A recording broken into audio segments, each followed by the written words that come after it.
عايز اوضح حاجه واسال سؤال. اوضح لك ايه؟ الثبات على المبدا هو سر النجاح، ان انت تبقى ثابت على مبدأك. بمعنى ايه؟ ان احنا بنفتخر ببضاعتنا وبنفتخر بشغلنا وبنفتخر بلحمتنا، اول ما تخش باب المطعم هتلاقي اللحمه في وشك معروضه بالشكل ده. انا ما بشتغلش الا الخروف البرقي اللي رعى في الصحراء، عاش وتربى في الصحراء. مواصفاته ايه؟ تعالى يا باشا كده. مواصفات الخروف بتاع الصحراء، يعني الخروف ده وزنه 27 كيلو، يعني 55 كيلو حي مثلا. اللي هي بتاعته قد ايه؟ نص كيلو. اللي هي بتاعته ما بتعديش، ميزانها ما بيعديش الكيلو، ما بتتخطاش الكيلو، كيلو وربع اقصى شيء. دي بالنسبه ليا. الخروف عاش في الصحراء وتربى في الصحراء وشرب من ميه المطر في الصحراء، وكمان مرعته الاساسيه في الصحراء، وبنذبحه كمان في مرسى مطروح. كل ما الخروف يجي من بعيد، من بعد مطروح بالسلوم ومن براني ومن نجيله ومن مرسى مطروح، بتبقى جودته اعلى. كل ما تيجي الناحيه دي ما اضمنلكش الجوده، ولكن احنا لحمتنا ما بتجيش الا مرسى مطروح. ده بالنسبه للخروف البرقي. تعالى بقى بص توضيب اللحمه بتاعه. خش كده على الثلاجه.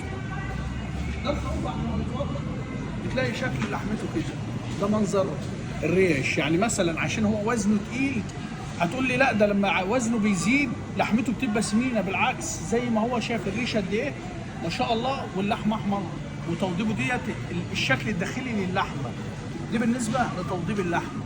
اللحمه عندنا اسطمبات ومقاسات واحده، يعني ما بنختار لحمتنا تلاقي اللحمه بص تحس ان اللحمه كلها توأم مهما كان العدد. لو جبنا 50 خروف، ال 50 خروف مقاس واحد.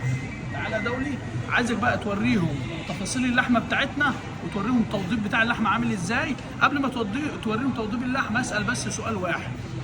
في الخليج بيقولوا ان الخروف النعامي هو نفس مواصفات الخروف البرقي اللي في مصر.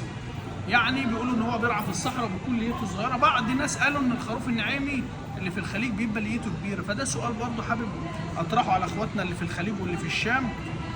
هل النعامي هو البرقي ام في كلام تاني؟ وروني تفاصيل لحم.